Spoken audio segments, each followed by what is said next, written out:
Within this session, we're going to cover quite a large area, so you might want to grab a pen and a bit of paper for this one.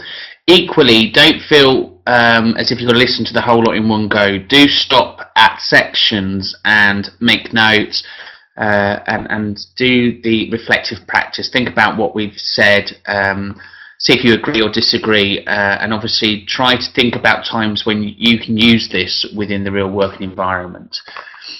So, the aim of this session is to give feedback to the candidate in line with the assessment plan.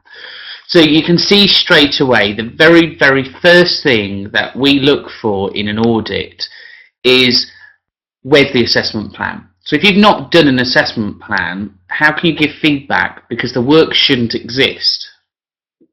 So straight away you fall flat on the assessment cycle. If you're using e-portfolios, they're generally quite good. They won't allow you to break the assessment cycle. And remember, the assessment cycle is plan, collect, judge, feedback. And as long as you follow that cycle, you can't go wrong. Equally, if you have written a robust scheme of work and a detailed session plan, really your plan reflects the scheme of work. The evidence being gathered are the assessment methods you've identified in the scheme of work. So therefore, the feedback should be against the scheme of work and the session plans. After you've delivered a session, you should be reflecting on the success of that session anyway and evaluating yourself and your practice and looking at how you feel you've done. The second part is to understand how to give constructive and encouraging feedback. Now, when we look at the Ofsted standards, they don't just want to give feedback in the way that we used to give feedback. Feedback needs to be A, motivating, B, encouraging, C, constructive, but also challenging. We want to be able to challenge the learner and drive them to new levels.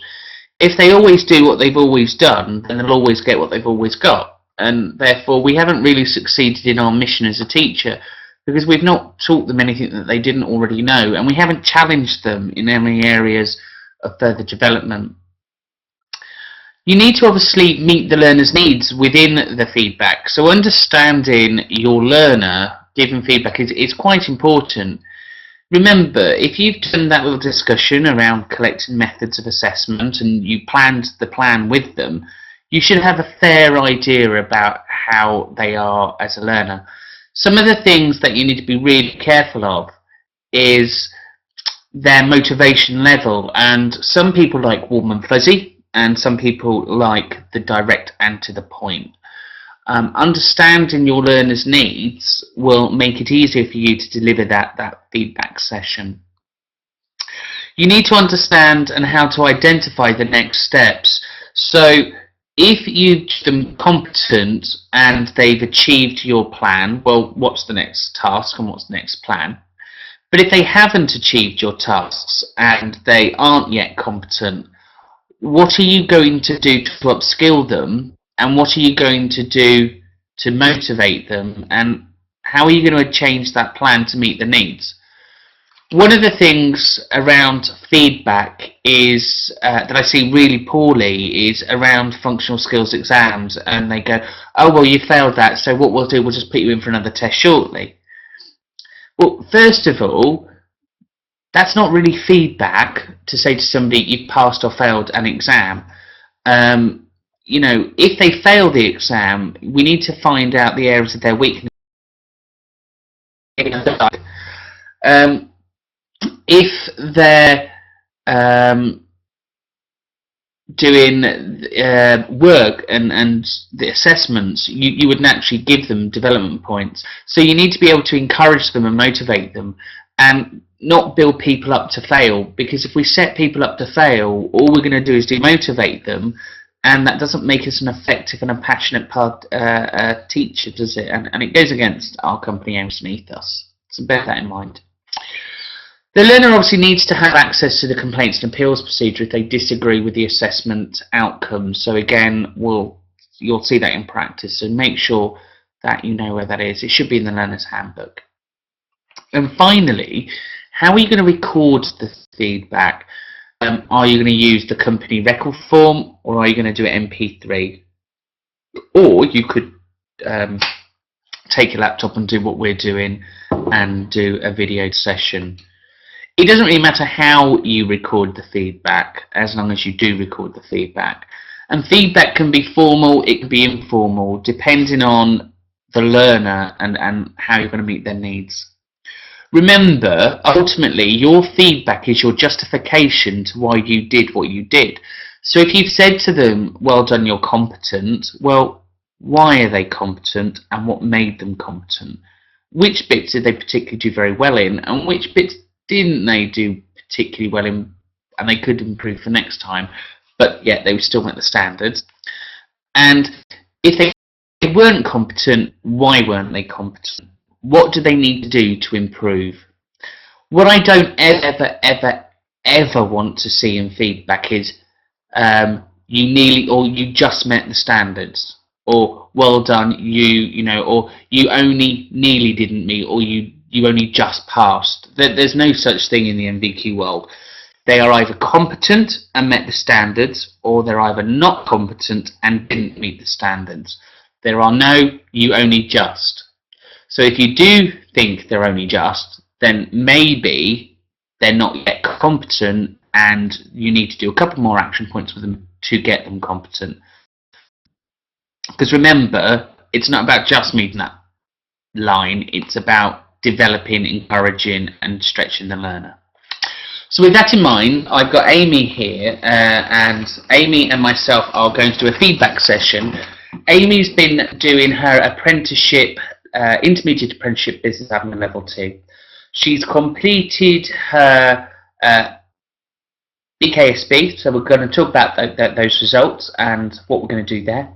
She's completed her Be Safe workbook, quality workbook and safeguarding workbook, so I'm going to give her some feedback there. Again, they're not necessarily directed to standards, those are about the learner and progressing the learner and the learner having a wider understanding of their rights. And then finally, she's completed the ERR unit and she's submitted units for the technical certificate. So there's a fair amount to give feedback on. So we'll just start now then. Hi Amy. Hello. So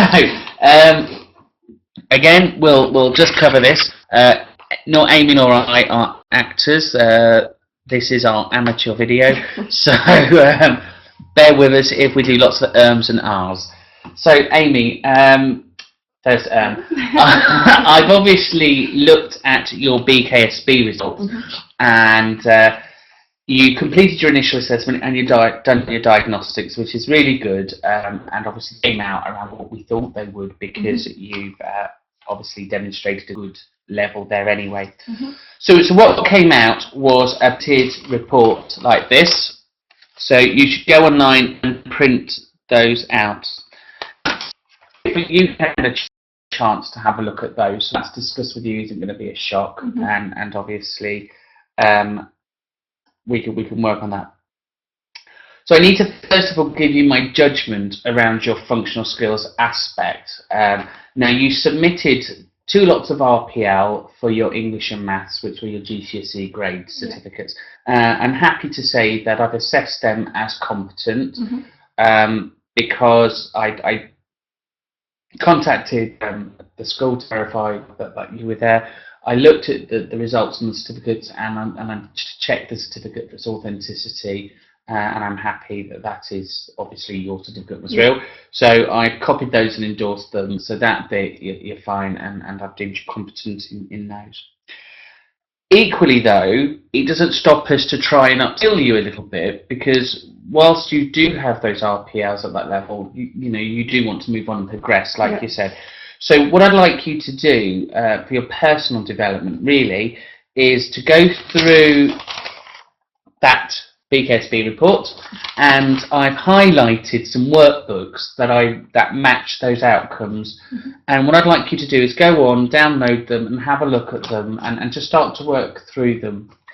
And again, if you want me to support you with that, then I'm more than happy to. But overall, like I've said, from an RPL point, you're competent within those, so well done on that. Now, moving through that, you obviously then submitted your ERR unit there, and I want to just give you some feedback against what you wrote. Now, in section 1, I'm quite happy that you've met the standards there. You've clearly shown that you understand your rights and responsibilities within the place of work. You obviously have a good understanding about your duties of care, who you report to, and again, you've clearly written that out and articulated that well. My only areas of feedback for you would be, first of all, the work came in a little bit past its deadline date by a couple of days. So because of that, I'm not able to mark you off against your personal and thinking skills for self-manager, because if you bring your work in on time, that's evidence that you are a self-manager. However, it does show me that you're an independent inquirer, because you obviously have gone online and you've added extra quotes and references and things, so that's really good. Yeah. It shows that you're a creative thinker, because some of the content you put in there was really good. From a reflective point, your personal development plan at the back of the ERR unit I felt was a little bit weak, and you could also just add a little bit more about who you are and where you're going in your journey in life. So again, for your personal and thinking skills, I can't deem you competent against that section yet, but again, the other parts you've done really, really well on. Self-management we discussed, and obviously an effective participator. I think because of you not submitting work in on time, it's important that you understand that doesn't necessarily make you an effective participator within that part. But I am aware of why you didn't submit that on time, so that's fine. But it's only fair that I give you those benchmarks and you see them. Looking at your functional skills within that, your maths part or application number within there, I felt was good. You clearly showed the bit around working out the wages, your rights, and how much it would cost you and your salaries. So your application number there was good, and obviously I can deem you competent your math sections, and they are. So many bits of paper.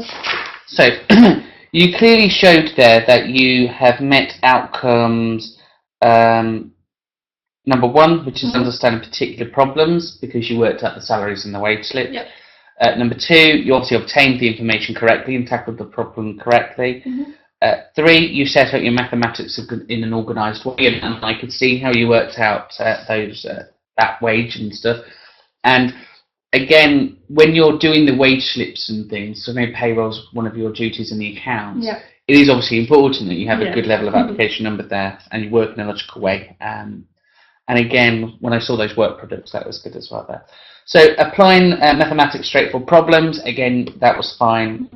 You obviously checked throughout the stages, because I saw you're adding up, so that shows you checking. And you clearly interpreted the communication correctly for maths and came up with the right results. So I'm really pleased that you met those level criteria. So I think what we should probably be doing is talking to the college about upskilling you to your level 2 functional skills, rather than obviously you maintain and do level 1. How do you feel about that? Yeah, that'll be fine. Okay, super. So that would be for your maths and your English. So your English points, sorry. Obviously, you read the workbooks and you completed them appropriately. So your reading, obviously, is where it needs to be. You clearly identified the main points in it. You've referenced to your contract of employment and your staff handbook into the ERR unit, showing that you can summarise main points well. So that's good. You did use a range of different types of writing because you submitted your CV, so that's obviously a formal document, so that was good. You produced a covering letter for that, which is another formal writing procedure, so that was good. Your writing was coherent, it was structured because it followed and it made sense through the questions. and your paragraphs were really good as well. You know, there wasn't too much; it was just enough. And obviously, the format, you used language correctly, and so I've got no problems with your writing at that level. Obviously, your reading we've just covered there. The speaking and listening aspect, again, through the discussions that we've been having, through the fact that we've got 2 lots now of recorded evidence with you, communicating and obviously talking, I'm quite happy that you're meeting those standards. Yep. So what I'd like to suggest to you is, if you're happy, for next time we do your formal assessment around your speaking and listening, and we'll plan that after this session, if that's okay. Yeah, that's fine. Super. Moving then on to some of the other areas around the feedback for your ERR would be the functional skills ICT aspect. So what I liked about that was you obviously brought all the evidence up to the top, and your page layout was good, because I deliberately lowered it down to see if people would realign it, and you did. You reformatted the font, so everything was the correct size and same font. Yeah. Because there's nothing more annoying when it's all different fonts and sizes. So that was good. I think really my only area for development there for you is to encourage you to insert some tables and pictures to where you had lots of data and things and lots of information. You could have just inserted a table maybe, or perhaps the images. You could have used an image to bring some of the things forward for a bit of humour within the document there.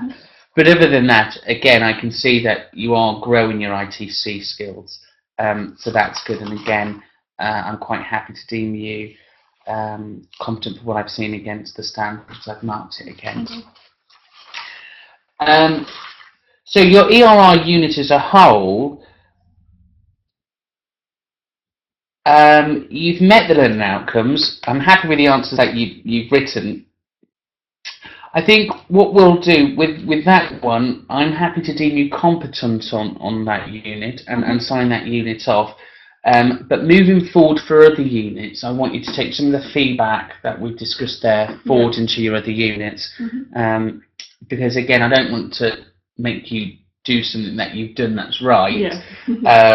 But from a development point, let's catch it now and move it forward. So when you produce your technical certificate answers and workbooks, we've got a far more structured system in there.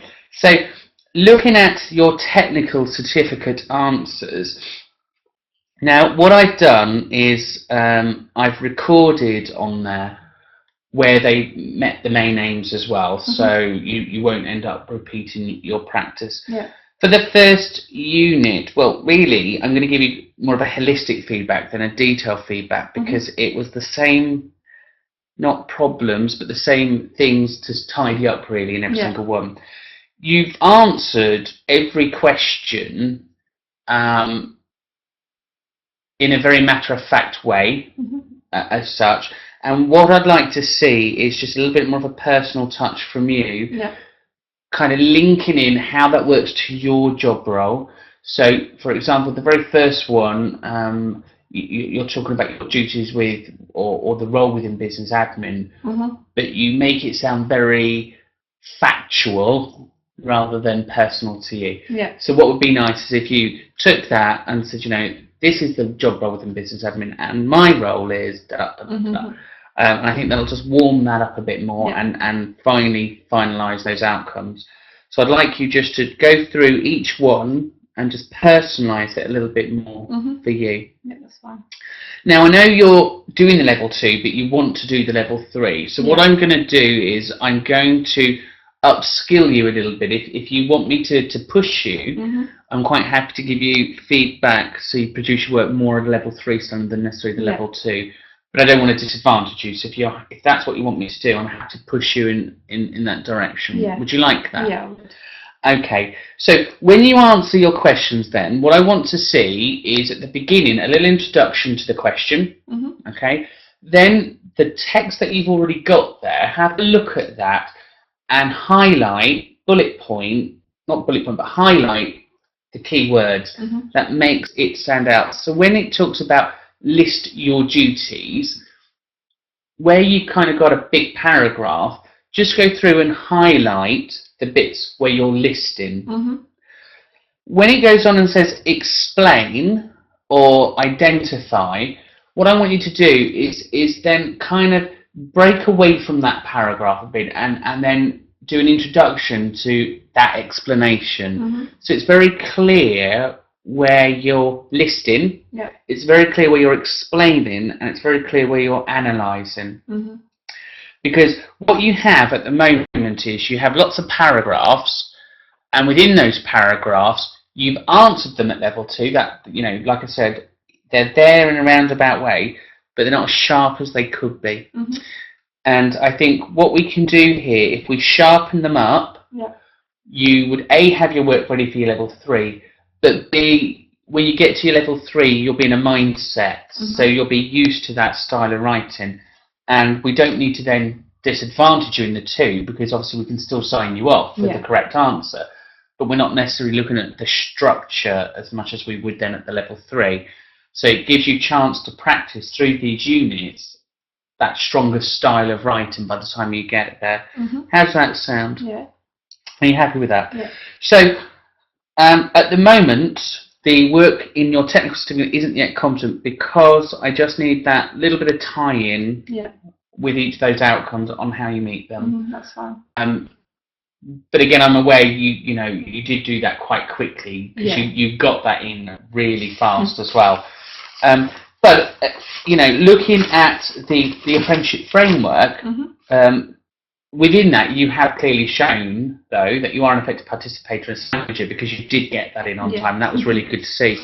So your progression is really rapid for the stuff that you've submitted so far, for the time that you've obviously been on programme, and the fact that we've only kind of done one assessment plan, you've achieved a huge amount within that.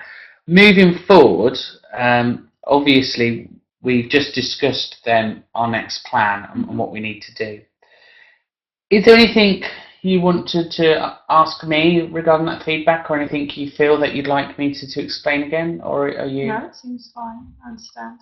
Yeah, are you happy with the decisions that we've given? Yeah. And again, when you look at your portfolio and your evidence, it's clear where you can see everything. But obviously, I wanted to have that chat with you about kind of stretching you a little bit and pushing you in a kind of different direction from the 2 to 3, because I know it's important for you to move on. So equally, are you happy with the way that feedback was given across the whole apprenticeship? So you can see how you progress in your technical certificate. You've obviously achieved your ERRs, that's good. You can see how you progress in your main aim, and obviously you can see how you progress on getting to your personal and thinking skills. Super. Well, thank you very much for that, Amy. And I believe our next chat is going to be about your review process. Super. So, as you can see, within that session, we talked about the evidence that she submitted, and we looked at some learning outcomes that I felt were particularly good. But we then talked about stretching her and challenging her to improve the work. The feedback that I gave wasn't just about that standard, it was about the whole apprenticeship, on how she met the PLTS, how she met the functional skills, how she met the main aim, and how she did achieve that standard there as well. Remember, feedback needs to be constructive and encouraging, so lots of, that was really good, that's positive, I liked the way that you did that. When you do the encouraging bits and the not yet competent bits, you can either give your opinion on that, or you can challenge the learner and say to the learner, how do you feel that went? Or I got that piece of evidence, what would you do differently next time? And get them to buy in. Obviously, that I didn't do, though, was give her the right to complain or appeal. We'll just do that. Amy, as you're aware, you have the right to complain or appeal against my assessment decision. If you do want to complain or appeal, then it's in your learner's handbook on that process you follow. Or you could just talk to my QA, who will obviously have a look at that for you. But was you happy with that Yes. feedback? Yes. Okay, Yes. wonderful. There we go. So never too late to go back and correct a record either.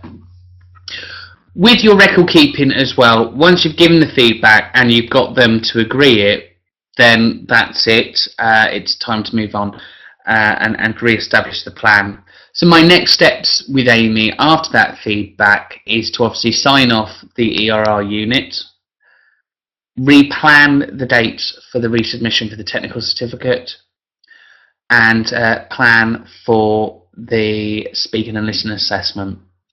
And you can see how that all links in and now how it all rolls. Again, if you had a scheme of work, you could be saying, well, in session 1 I asked you to do the BKSB. I'm happy to say that that's now complete, so therefore session 1 is completed in full. In session 2 we asked you to submit your RPL process. I've now finished the assessment on that. That's now completed in full. In session 3 we looked at you starting your ERR workbook, and I'm quite happy to say that I've assessed that and I've given you ongoing feedback throughout that script. Now, when you give feedback, it's what's right for that learner.